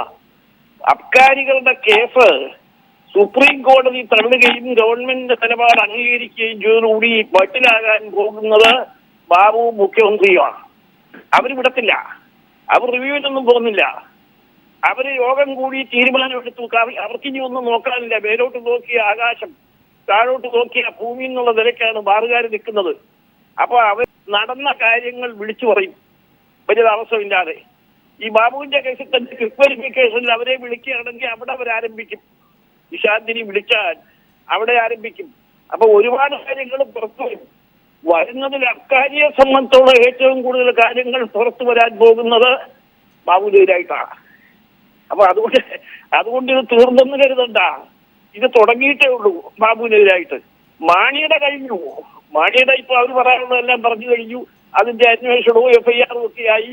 അതിന്റെ റിപ്പോർട്ട് ഹൈക്കോടതി കൊടുക്കാൻ പറഞ്ഞിരിക്കുക. അതങ്ങനെ കഴിഞ്ഞു. അതിനി അക്കാരി സംബന്ധിച്ചോളം മാണിക്കെതിരായിട്ട് ഇനി അധികം ഒന്നും ആർക്കും പറയാനില്ല. ഒരു പുതിയ കാര്യങ്ങളും പറയിക്കാനുമില്ല, തെളിവെടുക്കാനുമില്ല. ചെയ്തതല്ല, ഇത് ആരംഭിച്ചതേ ഉള്ളൂ. ഇതിന്റെ മുഴുവൻ ഉത്തരം പറയേണ്ടി വരുന്നത് ബാബുവാ. അതിന്റെ കാരണം സുപ്രീം കോടതിയിലെ കേസ് തള്ളിയതാ. രാജനറിയാം. അവിടെ സുപ്രീം കോടതിയിലെ കേസിൽ ഗുണമുണ്ടാകുമെന്ന് അവരെ ചിലരൊക്കെ ധരിപ്പിച്ചിരുന്നു. ഞങ്ങൾക്കൊക്കെ അറിയാം. എന്തെങ്കിലുമൊക്കെ രക്ഷ ചിലപ്പോൾ സുപ്രീം കോടതി കിട്ടും എന്നവരോട് പറഞ്ഞിരുന്നു. അത് കഴിഞ്ഞപ്പോ ഇപ്പൊ അവർ സംഹാരത്തിനെതിരായിട്ട് നിൽക്കുകയാണ്. അവരുടെ യോഗം കൂടിയാൽ ഈ കേസിൽ എങ്ങനെ അവർ ഇടപെടണം, എങ്ങനെ മൊഴി കൊടുക്കണമെന്നൊക്കെ ഇനി അവർ സ്വതന്ത്രമായ ഒരു തീരുമാനം എടുക്കേണ്ടി വരും. എടുക്കാതെ നിവർത്തിയില്ല അവർക്ക്. കാരണം അസോസിയേഷന്റെ മുമ്പിലും ഈ 200 ചില്ലുവാനോ 300 ചില്ലുവാനോ എങ്കിലും മറ്റവരെ വിടണം. ബാറുടമകളുടെ കാര്യത്തിലോ ഒരു തീരുമാനമെടുത്ത് അവർക്ക് ന്യായമായ കാര്യങ്ങൾ ചെയ്തു കൊടുത്തു എന്ന് അവരെയെങ്കിലും ബോധ്യപ്പെടുത്തേണ്ടി വരും. അതുകൊണ്ട് അത് വളരെ സീരിയസ് ആയിട്ട് പോകാൻ പോകുന്ന ഒരു കാര്യമാണ്. അതിൽ ഗവൺമെന്റ് എടുത്തത് മാണി കേരള കോൺഗ്രസ്. മാണിക്ക് ഇനി അങ്ങോട്ടും പോകാനില്ല. അപ്പൊ മാണി കേരള കോൺഗ്രസ്, മാണി ദുർബലപ്പെട്ടാലും വലിയ അപകടമൊന്നും സംഭവിക്കാനില്ല. പക്ഷെ കോൺഗ്രസ് ദുർബലം വരുമ്പോ ബാബു പറയും ഈ കാശ് എങ്ങോട്ടൊക്കെ പോയി എന്ന് പറയേണ്ടി വരും. അല്ലാതെ ബാബുവിന് നിൽക്കാൻ ഒക്കില്ല. ഇതൊക്കെ അറിയാവുന്നതുകൊണ്ട് പറയാണ്, ബാബുവിന് നിൽക്കാൻ ഒക്കില്ല. അതുകൊണ്ട് ബാബുവിനെതിരായിട്ടുള്ള കയറ് സുപ്രീം കോടതി വിധിക്ക് ശേഷം കൂടുതൽ മുറുകാൻ പോവുക. അതാണ് ഈ കേസ് തന്നെ തൃശ്ശൂര്. പക്ഷെ വിജിലൻസ് കോടതി പോയ ഒരുപാട് കേസുകളുണ്ട്. നമ്മുടെ അവിടുത്തെ പല മന്ത്രിമാരുടെ കേസുകൾ വിജിലൻസ് കോടതിയിലുണ്ട്. പക്ഷെ ഇതൊന്നും അങ്ങോട്ട് നേരെ പോകുന്നില്ല. പക്ഷെ ഈ കേസില് സമയം പറഞ്ഞാണ് അന്വേഷണത്തിന് കോടതി ഉത്തരവിട്ടിരിക്കുന്നത്. അപ്പൊ ആ ടൈമിന് മുമ്പ് തീർക്കണം. മറ്റു പലതും അഡ്മിറ്റ് ചെയ്യുക വിജിലൻസിന് വിട്ടിരിക്കുന്നു എന്ന് മാത്രമേ പറയാറുള്ളൂ. ഇവിടെ അത് പറ്റുകയില്ല. അതുകൊണ്ട് കരുതന്റെയൊക്കെ വലിയ താമസമില്ലാതെ തെളിയും. ഏതായാലും ഈ നിലപാട് കോൺഗ്രസുകാരനായ ബാബുവിന് ഒരു ന്യായവും കേരള കോൺഗ്രസുകാരനായ മാണിക്ക് മറ്റൊരു ന്യായവുമാണ് ഇവിടെ നടന്നത് എന്ന് ഒരു കൊച്ചു കുഞ്ഞു പോലും അംഗീകരിക്കുന്ന കാര്യമാണ്. അതാണ് സത്യം. യെസ്, വളരെ നന്ദി ശ്രീ ആർ ബാലകൃഷ്ണപിള്ള പ്രതികരിച്ചതിന്. ബാബുവിനും KM മാണിക്കും തമ്മിലുള്ള കാര്യങ്ങൾ നിലനിൽക്കുമ്പോൾ തന്നെ കോൺഗ്രസിന്റെ പ്രതികരണം ഏറ്റവും പ്രസക്തമായിട്ടുണ്ട്. കാരണം ഈ ഇരട്ടത്താപ്പിന് മറുപടി പറയേണ്ടത് കോൺഗ്രസ് ആണെങ്കിൽ ഇന്ന് ഹൈക്കോടതി ഡിവിഷൻ ബെഞ്ചിന്റെ നിലപാടുകൾക്ക് മറുപടി കോൺഗ്രസിന്റെ ഭാഗത്ത് നിന്നും ഉണ്ടാകേണ്ടതുണ്ട്. ബാർക്കോഴ കേസുമായി ബന്ധപ്പെട്ട് എക്സൈസ് മന്ത്രി കെ ബാബുവിനെതിരെ എന്തുകൊണ്ട് കേസ് രജിസ്റ്റർ ചെയ്തില്ലെന്ന് ഹൈക്കോടതി ഇന്ന് ചോദിക്കുന്നു. SR ശക്തിധരനിലേക്ക് ബാലകൃഷ്ണപിള്ള അടക്കമുള്ളവർ കാര്യം പറയുമ്പോൾ ആന്റണി രാജുവിന് അദ്ദേഹത്തിൻ്റെതായ നിലപാടുകൾ ബാലകൃഷ്ണപിള്ള തന്നെ ചൂണ്ടിക്കാണിക്കുന്നതനുസരിച്ച് അദ്ദേഹം പറയുന്ന ഏറ്റവും വലിയ പരിമിതിയിലാണ് ആന്റണി രാജു. ആ പരിമിതിക്കുള്ളിൽ നിന്നാണ് അദ്ദേഹം സംസാരിക്കേണ്ടത്. മുന്നണി മര്യാദകൾ, ഈ അഴിമതി ആരോപണങ്ങൾ, എനിക്ക് പ്രത്യേകിച്ച് ജേക്കബ് തോമസ് എന്ന് പറഞ്ഞതും കൂടി ചേർത്ത് വായിക്കേണ്ടതുണ്ട്. ജേക്കബ് തോമസിനെതിരെ ഒരു കോൺഗ്രസ്സുകാരൻ ഒരു കേസ് ഫയൽ ചെയ്യുന്നു. അഴിമതിക്കെതിരെ സംസാരിക്കുന്ന വ്യക്തികൾക്കെതിരെ എല്ലാം കേസുകൾ അങ്ങ് എടുക്കുക. പക്ഷേ ആരോപണ വിധേയരാകുന്നവർക്കെതിരെ എന്തുകൊണ്ട് കേസ് രജിസ്റ്റർ ചെയ്യുന്നില്ല എന്ന് ഹൈക്കോടതി ഡിവിഷൻ ബെഞ്ചിന് ചോദിക്കേണ്ടി വരുന്ന ഒരു സാഹചര്യം ഈ സർക്കാർ ഉണ്ടാക്കും. ഈ സർക്കാരിൻ്റെ കീഴിൽ ഇത് തന്നെയാണ് നടന്നുകൊണ്ടിരിക്കുന്നത്. കഴിഞ്ഞ 5 വർഷം 4.5 വർഷം കഴിഞ്ഞിട്ടും അതിപ്പോഴും തുടരുന്നു.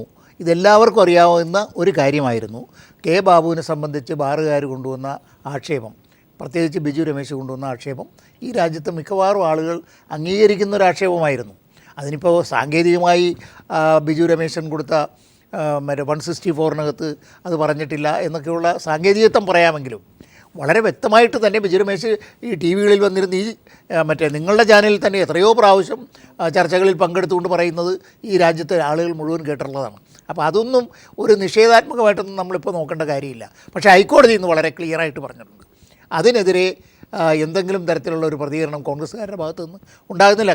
കോൺഗ്രസ്സുകാരുടെ ഭാഗത്തു നിന്നല്ല ഇവരെ വെള്ളത്തിലിറക്കിയ ഇവരുടെ മന്ത്രിസ്ഥാനത്ത് നിന്ന് ഇറക്കുന്നതിന് വേണ്ടി മുഴുവൻ ഉത്തരവാദിത്വം ഏറ്റെടുത്ത് പ്രവർത്തിച്ച കോൺഗ്രസ്സുകാർക്കെതിരായിട്ടൊരു അക്ഷരം മിണ്ടാൻ ഇന്ന് KM മാണി സാറിനും അതുപോലെ തന്നെ ആന്റണി രാജുവിനും ഒന്നും കഴിയുന്നില്ല എന്ന് പറയുന്നത് അവരുടെ രാഷ്ട്രീയ പാർട്ടിയുടെ പാപ്പരത്വത്തെയാണ് അത് കാണിക്കുന്നതെന്ന് സാധാരണഗതിയിലൊരു രാഷ്ട്രീയ വിദ്യാർത്ഥിക്ക് തോന്നുകയുള്ളൂ.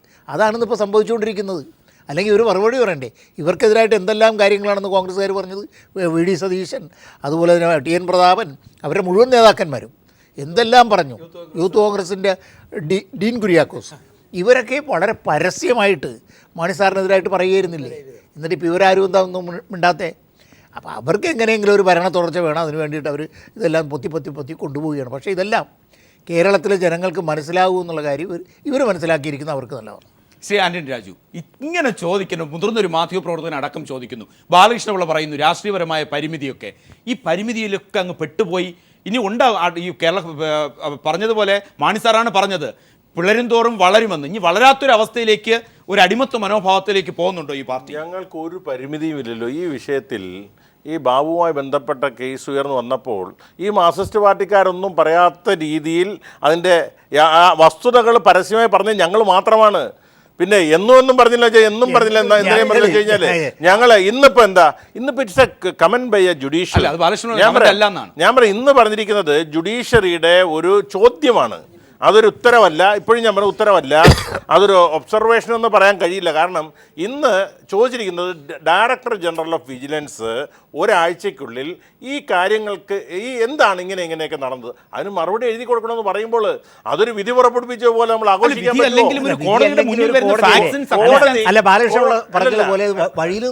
അല്ലല്ല. കോടതിയിൽ നിന്നുകൊണ്ട് കോടതിയിൽ നിന്ന് എന്താ, കോടതി നിന്ന് 3-4 ചോദ്യങ്ങൾ ചോദിച്ചു. ആ ചോദ്യത്തിന് നിങ്ങൾ ഉത്തരം കാത്തിരിക്കൂ. ഡയറക്ടർ ജനറൽ ഓഫ് വിജിലൻസ് ആ ഉത്തരം അതിന് തൃപ്തികരമായി കൊടുത്തില്ലെങ്കിൽ മാത്രമല്ലേ. അല്ലല്ല, ഏജിയോടല്ലോ. ഇന്ന് ഡയറക്ടർ ജനറൽ ഓഫ് വിജിലൻസിനോട് ഈ 3-4 ചോദ്യങ്ങൾ, നിങ്ങൾ എന്തുകൊണ്ട് FIR ഇട്ടില്ല, അല്ലെങ്കിൽ നിങ്ങൾ എന്തുകൊണ്ട് ഇതിനകത്ത് ഈ അന്വേഷണം പൂർത്തിയായതിനു ശേഷം അതിലെന്ത് നടപടി സ്വീകരിച്ചു, ഇത് സ്വീകരിച്ച നടപടിയും എന്തുകൊണ്ട് FIR ഇട്ടില്ല എന്നുള്ളതൊക്കെയുള്ള തൃപ്തികരമായ മറുപടി വിജിലൻസ് ഡയറക്ടർ കൊടുത്താൽ കോടതി പരിശോധിക്കാൻ തൃപ്തിയാണോ ഇല്ലയോ എന്നുള്ളത് ആ രീതിക്ക് തന്നെയായിരുന്നു. ഇതിനെ കോടതി ഇങ്ങനെ 4 ചോദ്യം ചോദിച്ച ഉടനെ കേരള കോൺഗ്രസ് എല്ലാം കൂടെ ബാബുവിനെതിരെ 4 തെറിവരണമെന്ന് അത് കേട്ടുകൊണ്ട് ശ്രീ ആന്റണി രാജു ഒന്ന് ഇടപെടാനുള്ള കാരണം എനിക്ക് നല്ല ഓർമ്മയുണ്ട്. ഹൈക്കോടതിയുടെ വിധി വരുമ്പോൾ കേരള കോൺഗ്രസ് അടക്കം മാണി സാർ എന്തുകൊണ്ടാണ്, KM മാണി എന്തുകൊണ്ടാണ് രാജിവെക്കാൻ സമയമെടുത്തത്, 30 മണിക്കൂറോളം നടന്ന ചർച്ച. അന്ന് ആദ്യമായി KM മാണി പറഞ്ഞത്, എനിക്കെതിരെ ഒരു ചർച്ച UDF-ൽ ഒരു പൊതു ചർച്ചയ്ക്ക് തയ്യാറാകാതെ പരസ്യ പ്രസ്താവന നടത്തിയത് ആരാണ്? ഹൈക്കോടതിയുടെ വിധി പൂർണ്ണമായും വരുന്നതിന് മുമ്പ് VM സുധീരൻ. അങ്ങനെ ഒരു വിധി ഈ കേസിൽ ബാബുവിനെതിരെ ഉണ്ടായിട്ടില്ല. ഇന്ന് വരുന്ന നിർദ്ദേശങ്ങൾ പോലെ അന്ന് പക്ഷേ കേരള വിധിയല്ല. ഞാൻ പറഞ്ഞല്ലോ, അത് അന്ന് ജസ്റ്റിസ് കമാൽ പാഷയുടെ വിധിയാണ്, ഇതൊരു വിധിയല്ല. ഇത്തരം ചോദ്യങ്ങൾ അന്ന് വിധിയാണ് വന്നത്.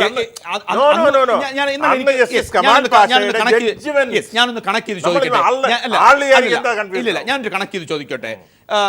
പലപ്പോഴും കേരള കോൺഗ്രസ് നേതാക്കന്മാർ അന്ന് പറഞ്ഞിരുന്നത്, തിരുവനന്തപുരം വിജിലൻസ് കോടതി ഉത്തരവ് ചോദ്യം ചെയ്തുകൊണ്ടാണല്ലോ പോയത്. തിരുവനന്തപുരം വിജിലൻസ് കോടതി ഉത്തരവിനേക്കാൾ അനുകൂലമായ പരാമർശങ്ങളായിരുന്നു ഹൈക്കോടതിയുടേത്. എന്നിട്ടും KM മാണിക്ക് രാജിവെക്കേണ്ടി വന്ന സന്ദർഭം VM സുധീരന്റെയും 3 കോൺഗ്രസ് യുവ നേതാക്കളുടെയും ചാനലുകളിലെ പരസ്യ പ്രതികരണമായിരുന്നു. അന്ന് ഞങ്ങളുടെ പാർട്ടി ഒരാളത് പറഞ്ഞപ്പോൾ തന്നെ എന്റെ പ്രതികരണം തിരിച്ചായിരുന്നു. രാജിവെക്കേണ്ടതായിരുന്നു. രാജിവെക്കേണ്ടതായിരുന്നു ഞാൻ പരസ്യമായിട്ട് ഒരിക്കലും പറഞ്ഞിട്ടില്ല. ഞങ്ങൾ ആരും മാണി സാറിന്റെ രാജിവെക്കണമെന്ന് ആവശ്യപ്പെട്ടിട്ടില്ല. മാണി സാർ സ്വയം എടുത്ത തീരുമാനമാണ്. പക്ഷേ ഈ വിധിയിൽ ഒന്നും പറഞ്ഞിട്ടില്ല എന്നൊരാൾ പറഞ്ഞപ്പോൾ ഞാൻ പറഞ്ഞ വിധിയിൽ ഒന്നും പറഞ്ഞിട്ടില്ല എന്ന് പറഞ്ഞത് ശരിയല്ല എന്ന് തന്നെയാണ് ഞാൻ അങ്ങനെയാണെങ്കിൽ പറഞ്ഞത്. കേരള കോൺഗ്രസ് എം എന്ന് പറയുന്ന ഈ പാർട്ടിക്കകത്ത് SRS ഒരു PJ ജോസഫ് അങ്ങനെയല്ലല്ലോ. ഞാൻ ചോദിക്കട്ടെ, ഒരു പാർട്ടി എടുക്കുന്ന തീരുമാനം പുറത്തു വരുമ്പോൾ അതാണ് എല്ലാവർക്കും ബാധകം. ഒരു അഭിപ്രായ പ്രകടനങ്ങൾ ഒരു വിധിയെ തന്നെ കുറിച്ച് തന്നെ പല ലീഗലായിട്ടുള്ള അങ്ങനെയാണെങ്കിൽ ഞാൻ സ്പെസിഫൈ ചെയ്യുന്നു, അടിയുറച്ച KM മാണി ഭക്തർ, അതായത് ഈ യോജിപ്പിന് മുമ്പുള്ള, ഞാൻ അങ്ങനെ തന്നെ പറയാൻ ആഗ്രഹിക്കുന്നു, അതിനു മുമ്പുള്ള കേരള കോൺഗ്രസ് എമ്മിന്റെ KM മാണിയോടൊപ്പം ഉറച്ചു നിൽക്കുന്ന നേതാക്കൾ പറഞ്ഞ കാര്യമാണ് ഞാൻ പറഞ്ഞത്. അതിൽ പറഞ്ഞ എല്ലാവരും ആയി കഴിഞ്ഞാൽ, അതുപോലെ ഇടുക്കിയിലെ നിങ്ങളുടെ MLA ആരാണ്? തോമസ് ഉണ്ണിയാടൻ മാത്രമേ ഞാൻ പറഞ്ഞല്ലോ. അത് പറഞ്ഞാൽ ശരി, ആ അഭിപ്രായം തോമസ് ഉണ്ണിയാടന്റെ വ്യക്തിപരമാണെന്ന് അപ്പൊ തന്നെ ഞാൻ പറയുകയും ചെയ്തു. പാർട്ടിയുടെ തീരുമാനം എന്താ? പാർട്ടിയുടെ തീരുമാനം അതാണ് പാർട്ടി തീരുമാനം. എന്താണത്? മാണി സാർ രാജിവെക്കണമെന്നുള്ള മാണി സാറിന്റെ ആ തീരുമാനം പാർട്ടി അംഗീകരിച്ചു. ഈ സോണിയാഗാന്ധിയുടെ അടുത്ത് പോയി KM മാണി ഇക്കാര്യം പറയുകയുണ്ടായി, എനിക്ക് നീതി കിട്ടിയില്ല എന്ന് തരത്തിൽ വാർത്തകൾ വരുന്നുണ്ട്. അങ്ങനെയൊന്നും ഉണ്ടായിട്ടില്ല, ഒരിക്കലും ഇല്ല. ശ്രീ P. രാജൻ, ആന്റണി രാജുവിന്റെ ആ നിലപാടുകളെ നമ്മൾ ബഹുമാനിച്ചുകൊണ്ട് തന്നെ കേരള കോൺഗ്രസ് എമ്മിൽ തോമസ് ഉണ്ണിയാടൻ അടക്കമുള്ളവർ ആവശ്യപ്പെട്ടിരുന്നു, അന്ന് എന്താണ് KM മാണിയുടെ കാര്യത്തിൽ നടന്നത്. ഇന്ന് K. ബാബുവിന്റെ കാര്യത്തിലേക്ക് വരുമ്പോൾ ചില ഡിഫറൻസ് ഉണ്ട്. അതൊരു പൊതുവായിട്ടുള്ളൊരു പുതു ചർച്ചയുമല്ല. പക്ഷേ ഇന്ന് ആന്റണി രാജുവിൻ്റെ ഈ നിലപാടും അന്ന് തോമസ് ഉണ്ണിയാടൻ അടക്കമെടുത്തുള്ളവരുടെ നിലപാടും കണക്കാക്കി ഒരു രാഷ്ട്രീയ വായന നടത്തുകയാണെങ്കിൽ കേരള കോൺഗ്രസ് എം ഇക്കാര്യത്തിൽ രണ്ടായി നിലനിൽക്കുന്നു എന്ന ചോദ്യം ഞാൻ താങ്കളുടെ മുന്നിൽ വെക്കുകയാണ്.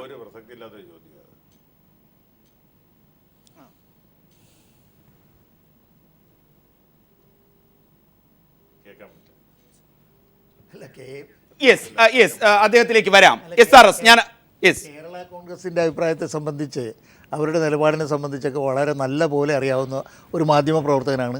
CPM-ന്റെ നിലപാടുകളെ കുറിച്ച് എല്ലാവർക്കും അറിയാം.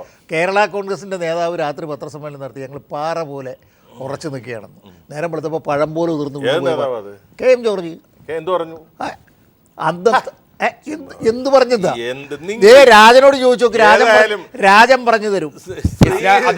എറണാകുളം ഭാരത് ടൂറിസ്റ്റ് ഹോമിൽ നടത്തിയ പത്രസമ്മേളനത്തിൽ അല്ല, ഞാൻ അദ്ദേഹത്തെ അവമതിച്ചു പറയുന്നതല്ല, അങ്ങനത്തെയുള്ള അഭിപ്രായമുള്ളവർ തന്നെയാണ്. പക്ഷേ ഈ ചർച്ചയിൽ തന്നെ നമുക്ക് എന്തൊക്കെയോ ഒരു ചില കാര്യങ്ങൾ ഉരുത്തിരിയുന്നതെന്ന് പറഞ്ഞാൽ ആന്റണി രാജുവിന്റെ നിലപാട്, ഞാൻ അദ്ദേഹത്തെ വ്യക്തിപരമായി രണ്ടാണ് അവരെന്നുള്ള കാര്യം എല്ലാവർക്കും അറിയാവുന്നതാണ്. പക്ഷേ ശ്രീ ആന്റണി രാജു ജോസഫിന്റെ നേതൃത്വത്തിൽ അവർ 3 പേര് ഇവിടെ പോസ്റ്റർ വെച്ചിരിക്കുന്നു, നോക്ക്. അങ്ങനെയാണെങ്കിൽ ഞാൻ പറഞ്ഞത് അത് പറഞ്ഞോ, അതല്ലേ ഞാൻ ഈ പറഞ്ഞത്.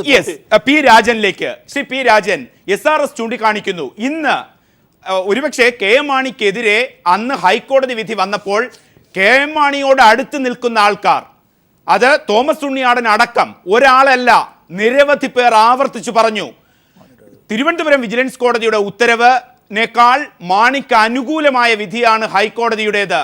എന്നിട്ടും 3 നേതാക്കളുടെ പരസ്യ പ്രസ്താവന, അത് VM സുധീരൻ, അതോടൊപ്പം തന്നെ VD സതീശൻ, അതോടൊപ്പം TN പ്രതാപൻ ചാനലുകളിൽ പരസ്യമായി നടത്തിയ പ്രസ്താവനകളാണ് ദോഷമായത്, അനവസരത്തിലുള്ള പ്രസ്താവനകൾ.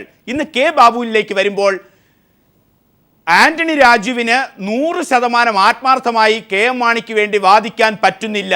ഒരു വിഭജനം, രാഷ്ട്രീയ വിഭജനം ആന്റണി രാജുവിന്റെ മനസ്സിലെങ്കിലും വളരെ ശക്തമായി നിലനിൽക്കുന്നു. അത് കേരള കോൺഗ്രസ് പഴയ J വിഭാഗത്തിന്റെ നിലപാടാണ്.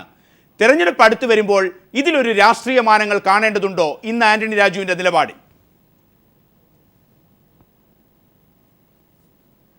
ഒരാഴ്ച കഴിഞ്ഞാൽ ഹൈക്കോടതിയിൽ നിന്ന് ശരിയായ ഉത്തരവ് വരും എന്ന് ആന്റണി രാജു പറയുമ്പോൾ അത് അവരുടെ മുന്നണിയുടെ ഭാവിയെ കരുതിയിട്ടുള്ള കെട്ടുറപ്പിന് വേണ്ടി അദ്ദേഹം എടുക്കുന്ന ഒരു നിലപാട് എന്ന നിലയിൽ അത്ര വലിയൊരു തെറ്റായ നിലപാടാണെന്ന് പറയാൻ പറ്റില്ല. ഒരാഴ്ചക്കുള്ളിൽ കാര്യം എന്തായാലും വരുമല്ലോ.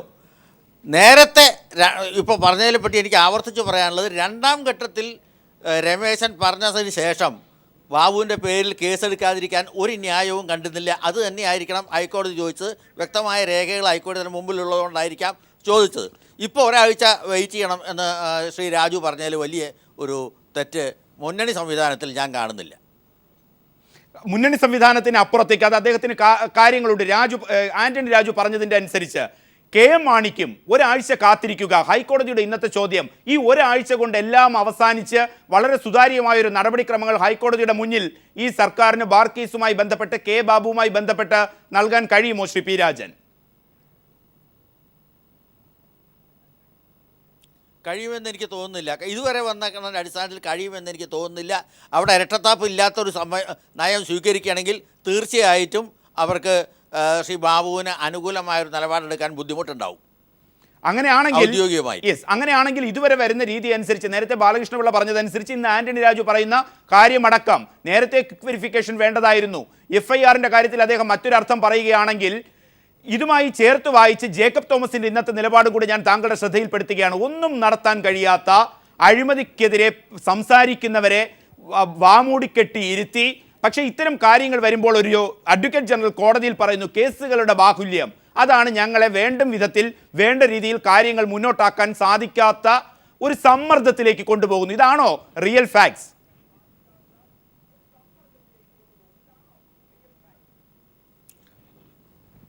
അത് അത്ര 100% ഒരു വിശ്വസനീയമായ കാര്യമല്ല. കേസുകളുടെ ബാഹുല്യമുണ്ട് എന്നുള്ളത് ശരി തന്നെയാണ്. പക്ഷേ കേസുകൾ തമ്മിൽ പ്രാധാന്യവും അപ്രധാനവും നോക്കിയിട്ട് വേർതിരിക്കാനുള്ള അധികാരം അഡ്വക്കേറ്റ് ജനറലുണ്ട്. ഗവൺമെൻറ്റിന് അതിനുള്ള ഇച്ഛാശക്തി ഉണ്ടെങ്കിൽ സാധിക്കും. ഗവൺമെൻറ് മനഃപൂർവ്വം നീട്ടിക്കൊണ്ടുപോകുന്ന കേസുകളുണ്ട്. ഇത് അങ്ങനെ പറ്റാത്തത് കൊണ്ടാണ് കോടതികളെല്ലാം ഇടപെട്ടതുകൊണ്ടും സ്വകാര്യ വ്യക്തികളെല്ലാം കേസിൻ്റെ പുറകെ പോകുന്നതുകൊണ്ടാണ്. അല്ലെങ്കിൽ ഇതും തണുപ്പിച്ച് കളഞ്ഞ വേറെ കേസുകളുണ്ട്. അതെൻ്റെ സുഹൃത്ത് ശക്തിധരന് തന്നെ അവരുടെ ഗവൺമെൻറ് ചെയ്തുകൊണ്ടിരിക്കുന്ന കാര്യം ഞാൻ പറഞ്ഞിട്ടുള്ളതാണ്. അത് ഞാനിപ്പോൾ ഇവിടെ ആവർത്തിക്കാൻ ആഗ്രഹിക്കുന്നില്ല. പക്ഷേ അതെല്ലാ ഗവൺമെൻറ്റുകളും ചെയ്യുന്നതാണ്. കോടതി ഇടപെട്ടാൽ തീർച്ചയായിട്ടും അവർക്ക് കൊടുക്കേണ്ടി വരും. ഈ കേസിൽ അങ്ങനെ ഒരു ഇരട്ടത്താപ്പ് എടുക്കാൻ പറ്റാത്തൊരവസ്ഥ വരികയും ബാബുവിനെതിരായ കേസെടുക്കേണ്ടി വരികയും അന്വേഷണം നടത്തേണ്ടി വരികയും ചെയ്യുമെന്നാണ് എനിക്ക് ഇതുവരെയുള്ള നീക്കങ്ങളിൽ നിന്ന് തോന്നുന്നത്. യെസ്, ശ്രീ ആന്റണി രാജു, ആർക്കാണ് UDFൽ തലക്കനം? അല്ല, അത് ബഹുമാനപ്പെട്ട ശ്രീ AK ആൻ്റണിയുടെ വളരെ സോഫ്റ്റ് ആയിട്ട് പറഞ്ഞ കാര്യം നിങ്ങൾ വളരെ മുഴിപ്പിച്ച് പറയാം. അദ്ദേഹം പറഞ്ഞത് അരുവിക്കര ഉപതെരഞ്ഞെടുപ്പിന് ശേഷം വളരെ അമിതമായ ഒരു ആത്മവിശ്വാസത്തോടുകൂടി അഹങ്കാരത്തോടുകൂടി നമ്മളെല്ലാം ജയിച്ചു എന്നുള്ളൊരു ഭാവത്തിൽ നമ്മൾ ഈ ലോക്കൽ ബോഡി ഇലക്ഷനെ നേരിട്ടു. അവിടെ ആ ഒരു അമിതമായ ഒരു ആത്മവിശ്വാസവും അഹങ്കാരവും വേണ്ടായിരുന്നു. പക്ഷേ അത് വെച്ചുകൊണ്ട് നമ്മൾ കുറേ കൂടെ അഹങ്കരിച്ച് നമ്മളെല്ലാം ആയി എന്നുള്ളൊരു ഭാവത്തിലേക്ക് നമ്മൾ പോയതാണ് ഈ തോൽവിക്ക് കാരണം. പക്ഷേ ഇപ്പോൾ കാര്യങ്ങൾ ഈ ലോക്കൽ ബോഡി ഇലക്ഷൻ്റെ പരാജയത്തോടെ നമ്മൾ പാഠങ്ങൾ ഉൾക്കൊണ്ടുകൊണ്ട് കൂടുതൽ വീര്യത്തോടുകൂടി ആ പരാജയത്തിൽ നിന്നും ഉൾക്കൊണ്ടുകൊണ്ട് മുന്നോട്ട് പോകണം എന്നുള്ള ഒരു സന്ദേശം. ഈ അഹങ്കാരവും ആത്മവിശ്വാസവുമാണോ അഡ്വക്കേറ്റ് ജനറലെ കൊണ്ട് ഇന്ന് ഹൈക്കോടതിയിൽ ഇത്തരം നിലപാടുകൾ പറയിപ്പിക്കുന്നത്? രണ്ടും രണ്ടാ. കോടതിയിൽ നടക്കുന്ന അഡ്വക്കേറ്റ് നിലപാട് ഒന്നും അല്ല. ഹൈക്കോടതിയിൽ അഡ്വക്കേറ്റ് ജനറൽ പറഞ്ഞതും ബഹുമാനപ്പെട്ട ശ്രീ AK ആൻ്റണിയുടെ പ്രസ്താവന തമ്മിൽ കൂട്ടിക്കുഴക്കേണ്ട കാര്യമില്ല. ഇത് വളരെ രാഷ്ട്രീയമായ പക്വതയാർന്ന ഐക്യജനാധിപത്യ മുന്നണിയിലെ പ്രവർത്തകർക്ക് ആത്മവിശ്വാസം പകരുന്ന എന്തെങ്കിലും തലക്കനം ആർക്കെങ്കിലും ഉണ്ടെങ്കിൽ അത് മാറ്റിവെച്ച് ആന്റണി രാജു നമ്മൾ കേരളം ബഹുമാനിക്കുന്ന നേതാവാണ് AK ആന്റണി എന്നുള്ള കാര്യത്തിലൊന്നും യാതൊരു തർക്കവുമില്ല. അദ്ദേഹം ആ ഇലക്ഷൻ കാലത്തും ഈ തദ്ദേശ സ്വയംഭരണ സ്ഥാപന തെരഞ്ഞെടുപ്പ് കാലത്തും കേരളത്തിൽ വന്ന് പ്രചരണം നടത്തിയിരുന്നു. എന്നിട്ട് അത് എന്തുകൊണ്ട് ഏശിയില്ല? ഒന്ന് ആലോചിക്കേണ്ടതല്ലേ? ഇവരുടെയൊക്കെ അഹന്ത കൊണ്ടും അഹങ്കാരം കൊണ്ടും മാത്രമാണോ? അതല്ല, ഈ ഭരണം എന്ന് പറയുന്നത് ജനങ്ങളെ സംബന്ധിച്ചിടത്തോളം അവർക്ക് സഹിക്കാൻ കഴിയുന്നതിൻ്റെ അപ്പുറമായി മാറിക്കഴിഞ്ഞില്ല. 3 മാസം അതിന് തൊട്ട് 3 മാസം മുമ്പ് അരുവിക്കരയിലേക്ക് ഒരു ഭൂരിപക്ഷവും നിങ്ങൾക്കൊന്നും ഉണ്ടായില്ല. കോൺഗ്രസിന് കഴിഞ്ഞോടെ ഒരു കാര്യം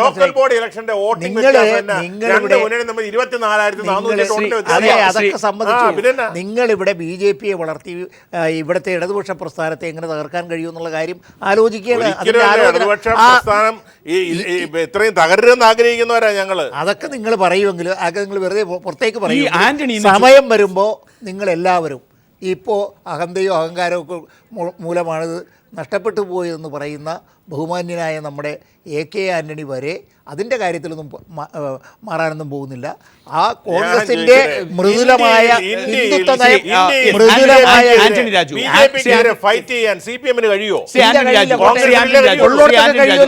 ഉള്ളിടത്തൊക്കെ കഴിയുമല്ലോ. ഇവിടെ ബംഗാളിൽ കഴിയുന്നുണ്ടല്ലോ.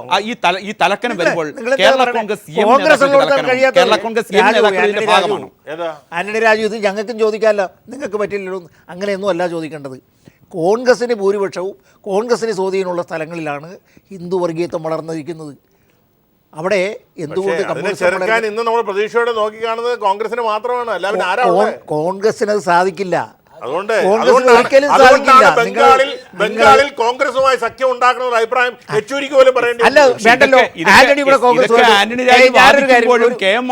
രാജുവിന്റെ അറിവിന് വേണ്ടി ഞാൻ പറയാം, 1980 AK ആന്റണിയും കൂട്ടുകാരും എന്തുകൊണ്ടാണ് മാർക്സിസ്റ്റ് പാർട്ടിയായിട്ട് ചേർന്നത്? എന്തുകൊണ്ടാ CPI അന്ന്